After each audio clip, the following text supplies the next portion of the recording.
Hello and welcome. Today we're going to talk about the feedback and reflection.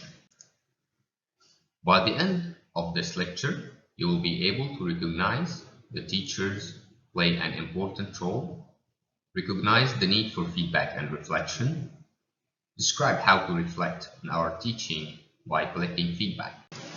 So let's think together. Do I make a difference as a teacher?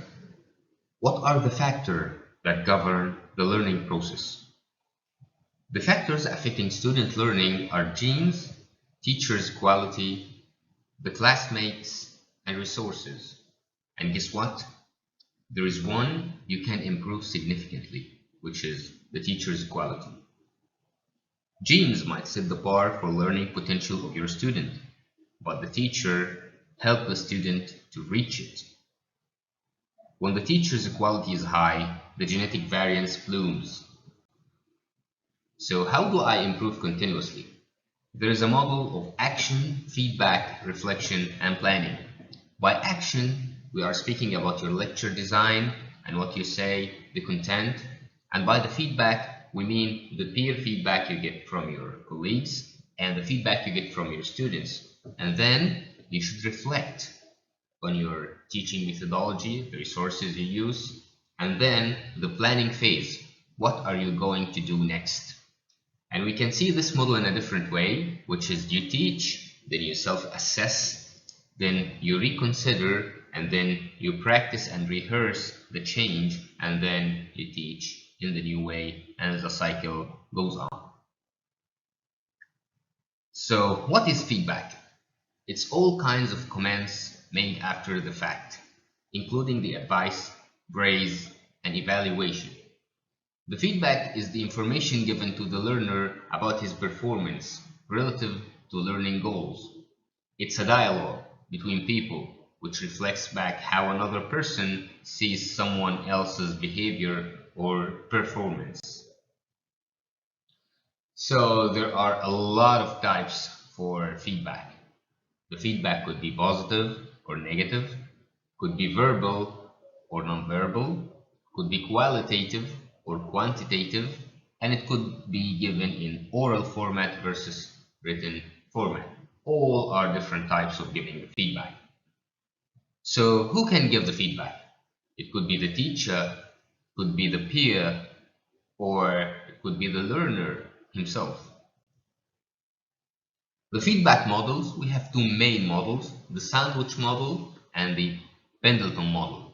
So in a sandwich model, you give a positive feedback first, then you give the constructive criticism or the negative feedback, and then you give even more positive feedback. While in the Pendleton feedback, you check first if the learner wants and is ready to receive the feedback. Let the learner give comments to the material that's being assessed.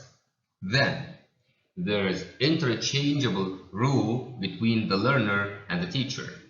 The learner states what was done well, then the teacher states what was done well, then the learner states what could be improved, while the teacher states how it could be improved. And based on that, we have an action plan ready for implementation for continuous improvement.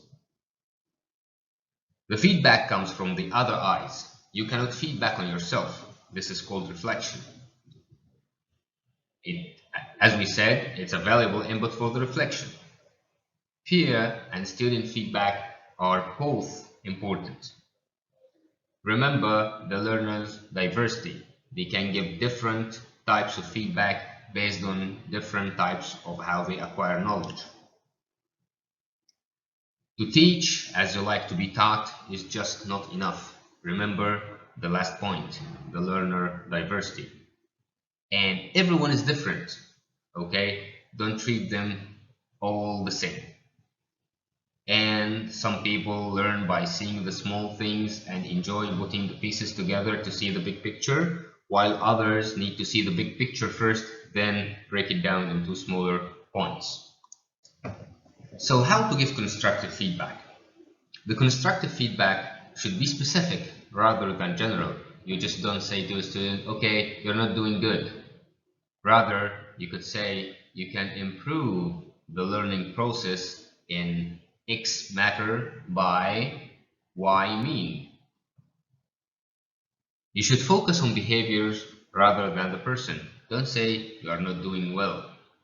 Rather, you can say, I see that you talk a lot during the class. This is an unacceptable behavior. Let's cut it down a little bit. Consider the need of the receiver. Different learners have different needs. You need to answer the questions in different ways. Direct it towards the changeable behaviors. Don't go for personality because it's much harder to change, but go towards the changeable behaviors. It should be well timed. Don't consume so much time in giving feedback. It should be given in limited amounts to avoid having the criticism part that's emerging and eating the positive feedback part. It should be well thought of before being offered.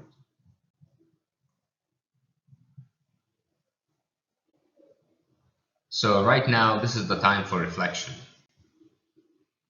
Let's read out loud some insights from teachers on reflection. When I've been doing professional reading, I sometimes come across really great ideas that someone has tried out in their class and written about. I'd like to try those out on my own work, but the pressure of work often mean that I don't get around to it unless I actually write into my plan for a subsequent session that I will try one of them in that session. Sometimes when I'm teaching a session, I'll get to the end and think that something didn't go quite right. At the time, I can remember why that happened.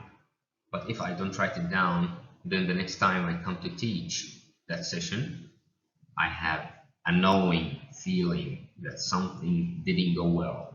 But I'm darned if I can remember what it was. It can make me feel quite anxious about how the session will proceed. I've been observing someone else's teaching, either in a formal sense when I've been asked to give peer feedback, or sometimes through something I've seen in a movie or on TV. I think there are some aspects of the way that the person's teaching and I'd love to try out, but I don't always remember how they set the situation up or what they did, so I can find myself reluctant to try it. When I've been out walking, I've often had flashes of insight into how to teach a class in a better way. If I don't take the time to write down my insight, when I get home, I often can't remember it in the future. So what's reflection? Let's read this quote first. I committed a mistake throughout my whole life. The dust was on my face, but I kept on wiping the mirror. Reflection is identifying what is dust and how to remove it. Reflection is about self-assessment. So, who dares to teach must never cease to learn, right? So what's important? Our words and action may not have the intended effect on students. In fact, it may have the opposite effect. Our understanding of teaching and its effect is only partial because we don't see the complete picture without receiving feedback and then reflect on this. Reflection is the mental process to expand our awareness to improve our teaching methodology. So let's read this out loud.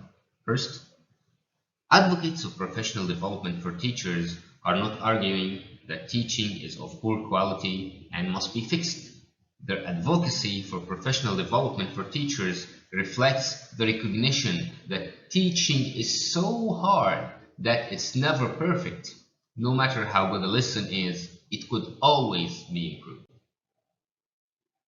So how to reflect? As Confucius says, learning without thought is labor lost, and thought without learning is perilous. Inputs for reflection are the feedback you receive from peers and students, and guiding question thoughts. Let's see the reflection model, first originated by Gibbs in 1988. First, you describe what happened, and then what I was thinking as a teacher when I see this happening, Then the evaluation part, what was good and bad about the experience. Then the analysis part, what sense can I make of the situation? What else could I have done? And then this should lead to the action plan. What could I do next to improve? Thank you so much. That would be it for this lecture.